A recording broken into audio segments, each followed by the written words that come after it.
Study Session 3. Verbs. Introduction. Verbs are central to the study of sentences in a language. A verb carries the action in a sentence and shows the relationship of the subjects to other parts of the sentence. In this lecture, we shall discuss different types of the verb and the subunits of each. There are auxiliary and main verbs, and there are transitive and intransitive verbs. We shall also discuss finite and non-finite verbs, as well as the regular and the irregular forms of main verbs. Objectives.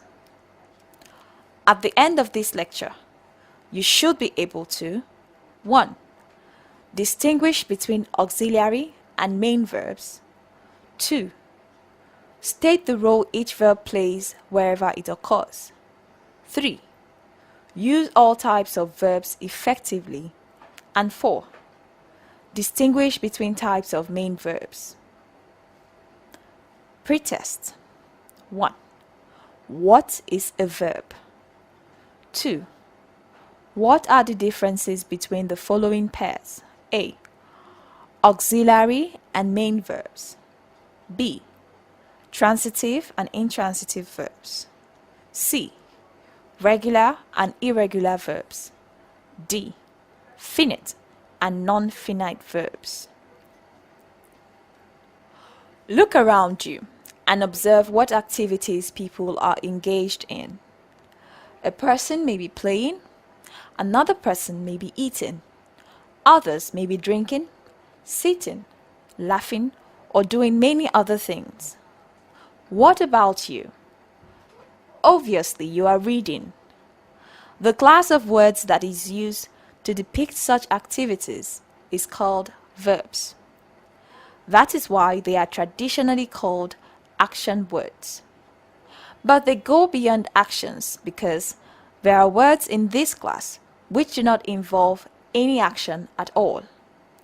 Such words include those italicized in the following sentences. 1. The bag weighs 50 kg. 2. The book costs 500 naira. 3. Aisha is happy. 4. This house belongs to me.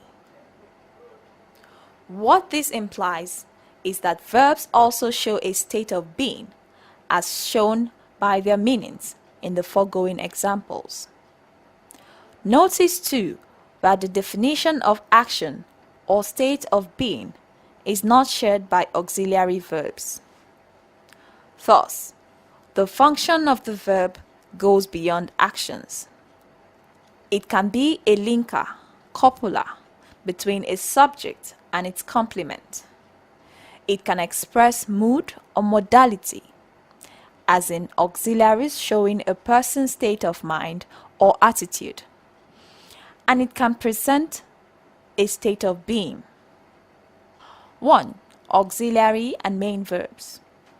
Generally, verbs fall into two main classes. These are main verbs and auxiliary verbs. Main verbs usually present the main action in a sentence. They are usually able to stand as the only verb in a sentence without any other adjoining verbs. The auxiliary verbs are different. They cannot occur without main verbs in a sentence. Rather, they assist the main verb in realizing specific nuances of meaning, especially in terms of time, duration of action, and politeness. That is why they are called helping verbs. Examples of the auxiliary verbs include be, have, shall, may, might, could, can, shall, ought to, used to, need, etc. A. The auxiliary verb. The auxiliary verb can be categorized into three.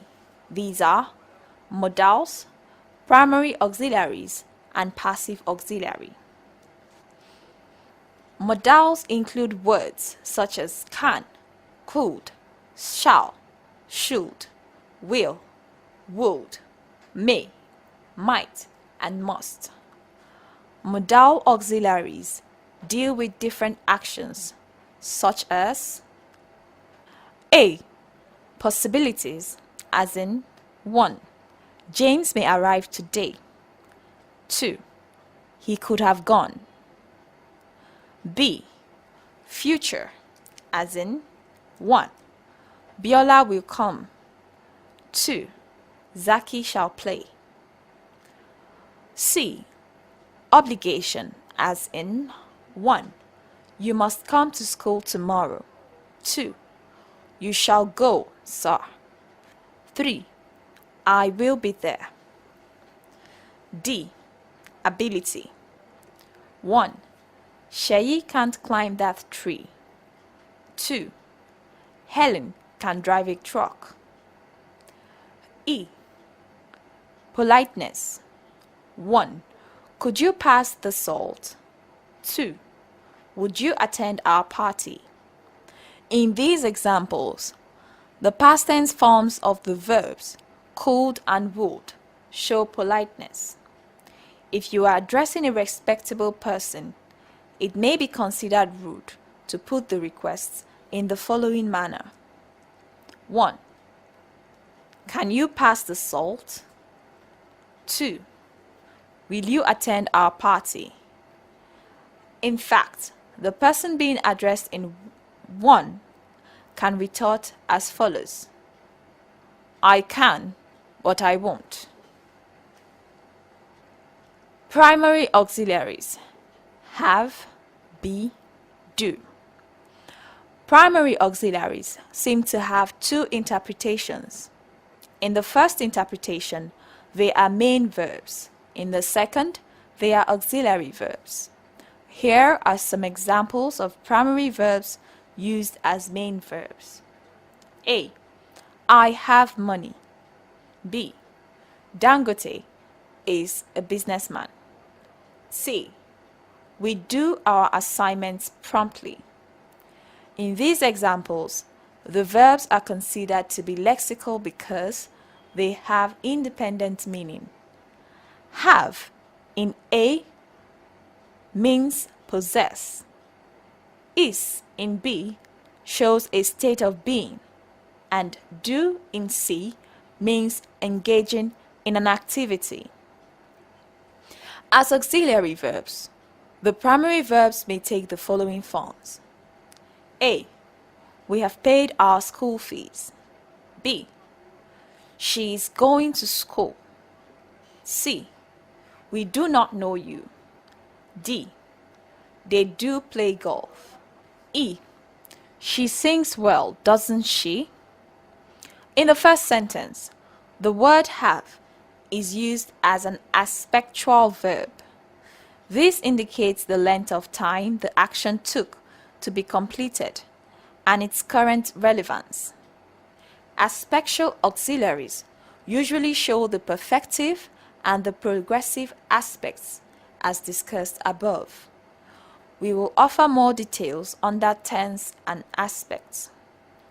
In B, the verb is shows that the action is in progress. It has not been completed at the time of speaking.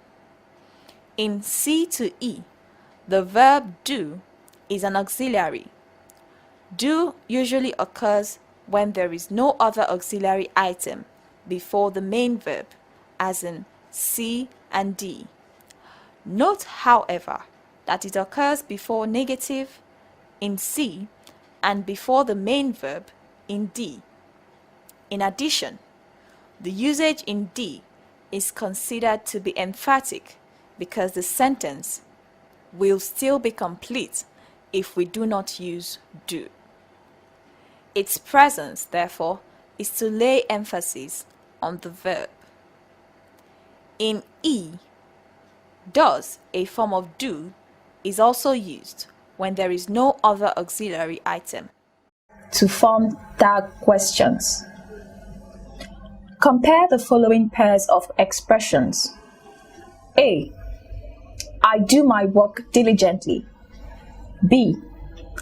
I do go to school regularly. C. He is happy. D. He is going home. What do you notice? Do and is function as main verbs in A and C, but as auxiliaries in B and D. D. Passive auxiliary B. The passive form B is used in passive sentences as in the following. A. The corrupt politicians are being probed. B. He was praised. C. We were applauded. D. The thief has been arrested. E. Our house is being constructed. All the words in italics are passive forms of the verb be. Note that the verb has 8 varieties and each is used in accordance with Concord rules. These 8 variants are be, was, am, are, is, were, being, and been. In terms of occurrence in sentences, the 4 categories can occur independently in sentences, and they can also co-occur. When they co-occur, the modal auxiliary often comes first. It is followed by a spectral auxiliary and then the passive. The main verb. The main verb can be identified with 3 features. These are action, state, and process. A. Action. Most verbs denote action because they represent a particular activity that the subject or an object is involved in. Such verbs include write, play, kick, sing, yawn, sit, slap, laugh, try, love, leave, sneeze, see, smile, etc. A. Okocha kicked the ball. B. The pilot alighted from the plane. B. State. The verbs in this category depict the current status of the participants in a sentence. A. Tunde appears ready. B. Kike likes food. C. Ladies fear snakes. C. Process. This verb depicts a transition of the subject from one state to the other. A. General Obasanjo became the president in 1999. B. The children grew rapidly. The main verbs fall under different classes. Let's examine each of them. Linking verb. A linking verb can be identified as the verb that joins together the subject and the complement that are related in a sentence. Thus, linking verbs occur between a noun or pronoun subject and a noun or an adjective complement. Here are some examples. A. Ibrahim remained the class captain. B. Abbas became popular. C. My fiancée is very pretty. D. She turned a prophetess. E. He appears sober. F. Okorodudu felt relieved. Other examples of linking verbs include get, prove, taste, sound, keep, look, etc. Finite and non-finite verbs. Verbs can also be distinguished according to whether or not they are finite or non-finite. Finite verbs are inflected for person, number, and tense, but non-finite verbs are not. Before we pursue the idea of finite verbs in these three categories, we should first understand the concepts person, number, and tense. A. Person.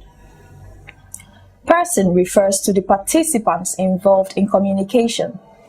When people discuss, the speaker or writer is considered the first person, and the male speaker uses I if he's speaking for himself, or we if he's speaking for himself and others.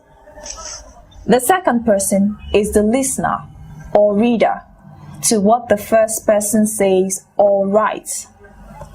Whether the second person is one man or many men, they are addressed as you. The third person is the person or team that serves as the subject of discussion. When this person or team is one, we often distinguish whether it is a male, a female, or a non-human being. We use the pronoun he for male, the pronoun she for female, and the pronoun it for non-human being. When the third person is more than one, we use they. B. Number. Number has to do with the quantity of speakers and listeners. For the three persons identified above, the speaker may be one, in which case it is said to be singular, or more than one, in which case it is plural. C. Tense. Tense has to do with the time an action in a verb occurs. These may be present, past, or continuous. For each of these, the verb usually changes its form. A. Finite verbs. Having discussed these major influences on the main verb, we will now explain the concept of the finite verb. Consider the following examples. 1a. I like mathematics. B. We like mathematics. C. You like mathematics. D. He or she likes mathematics. 2a. I am happy. B. We are happy. C. You are happy. D. He or she was happy. E. They were happy. 3a. Bamidele writes poetry. B. Bamidele wrote poetry. C. Bamidele is writing poetry. D. Bamidele will write poetry. The verb like in 1a has the same form for all persons except the third person singular. It is the third person singular subject that changes the form of the verb, which is in the present tense. In 2a, the subject is singular and the verb is am. But when the subject is plural, the verb changes to are in B. In 2d, when the subject is singular, the verb is was.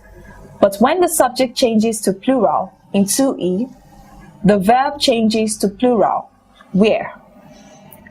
Notice that whether singular or plural, you often takes a plural form of the verb. Hence, it takes are in 2c. The verb writes is in the simple present tense in 3a, past in 3b, present progressive in 3c, and future in 3d. Thus, the verbs like, be, and write change their forms when the person, number, and tense of their respective sentences change. These verbs and others that behave like them are finite verbs. B. The non-finite verb. Non-finite verbs differ from finite verbs simply because they do not change their forms whenever they occur with different persons, number, or tense in a sentence. We shall consider the following types: the infinitive, the participle, and the gerund. The infinitive. This is the ordinary form of a main verb. It has a general application. It is not restricted to any person. Thus, it is called infinitive. Usually, this is the base form of the verb, and it is often preceded by to. Thus, ending the name infinitive with to.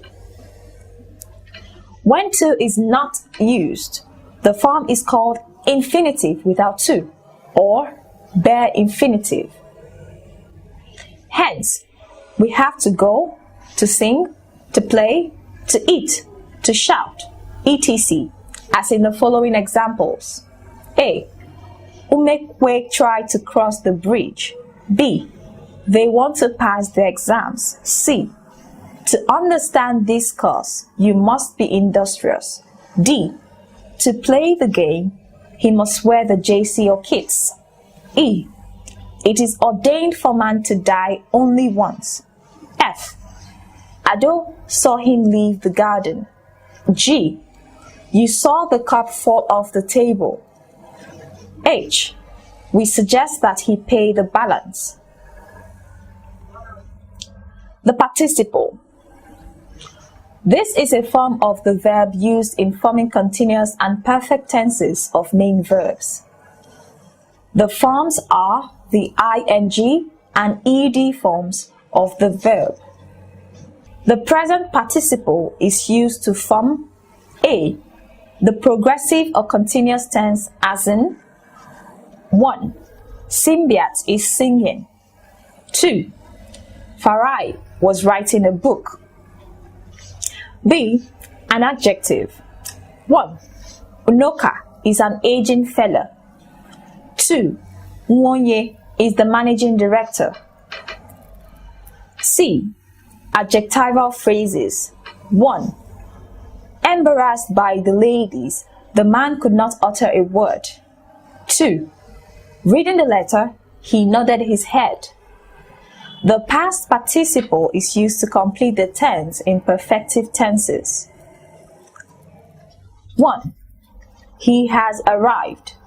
2. She has gone. 3. They have won the game. 4. We have won them. 5. He had phoned us. Wherever participles occur in sentences, they do not change their forms. Witness the following examples. 1. We look forward to seeing you at the party. 2. Seeing the principal, the students took to their heels. 3. I appreciate your coming with us. 4. Wounded by the lion, the hunter left the forest. 5. Terrified at the sight, the woman screamed. The gerund. The gerund is a verb that functions as a noun. It can function as the subject or the object in a sentence. However, it may also have features of verbs. Here are some examples. A. Seeing is believing. B. Singing is my hobby. C. Their winning the match does not surprise us. D. Tom prefers acting to broadcasting. As you would realize, the gerund is similar to the present participle. What is the difference all the same? The gerund functions like a noun, while the participle functions like an adjective. Thus, a gerund can be modified by a possessive pronoun, while the participle can modify a noun, as in the following sentences. A. He has a winning smile. B. She likes playing pranks. C. I like your winning the match. D. Her winning smile is infectious. In A, winning is a participle that qualifies the noun smile. In B, however, the word playing is a gerund. It can also be qualified by a possessive pronoun or adjective, as in C. What is its function in D? As the foregoing sections show, the infinitive, the participle, and the gerund can occur in different environments without changing their forms. Try and use the other infinitives, gerunds, and participles in other contexts. 5. Transitive and intransitive verbs. As you must have observed, human beings are involved in one activity or the other. Such activities are either obvious, e.g. swimming, or not obvious, e.g. thinking. However, both are referred to as actions. The action in a sentence is usually performed by the subject. This action may or may not affect the object. When it does not, the verb does not require an object and is therefore classified as an intransitive verb. Consider the following sentences. A. Gia smiled. B. Tasala sneezed. C. Hamza laughed. D. The tree fell. E. Lami slept. In these sentences, the actions are limited to only the subjects. They do not affect any other person or thing. Therefore, no object is provided. The verbs are intransitive. However, when the action in the verb affects another person or thing, the verb will take one or two objects. When verbs take objects, they are called transitive verbs. Transitive verbs are monotransitive when they take only one object and bitransitive when they take two objects. Here are some examples. A. Deborah polished the shoes. B. Fatia read the books. C. Dauda caught the fish. D. Thelma showed the cup to Lillian. E. Laraba called Etin a genius. F. We made Susan our friend. G. Tijani gave Fola a necklace. In these examples, the verbs polished, read, and caught are transitive, while the verbs showed, called, made, and gave are ditransitive verbs.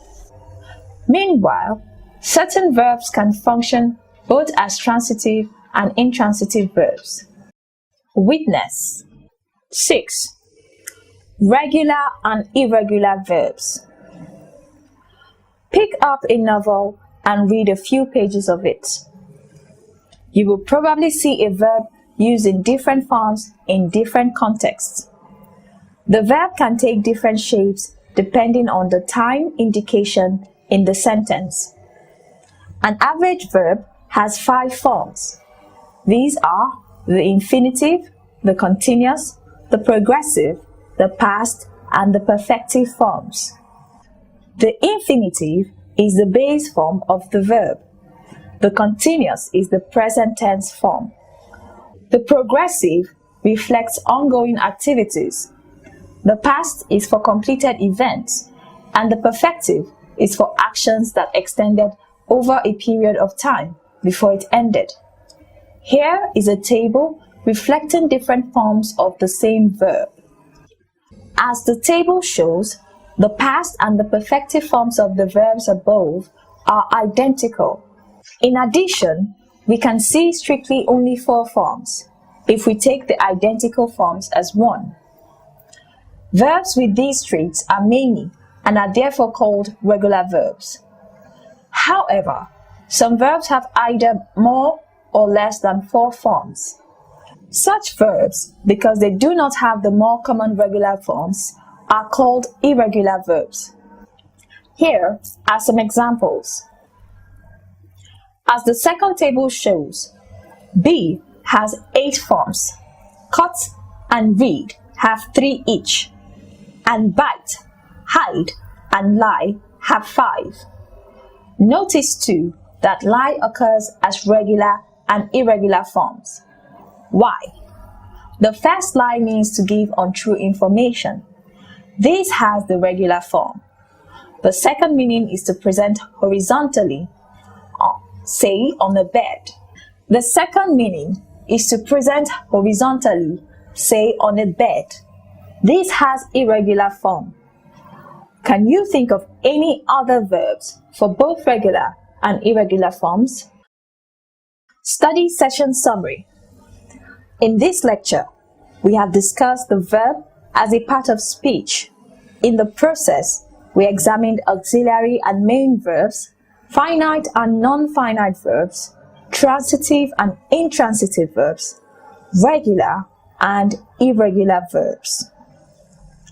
That ends study session 3. Thank you for listening.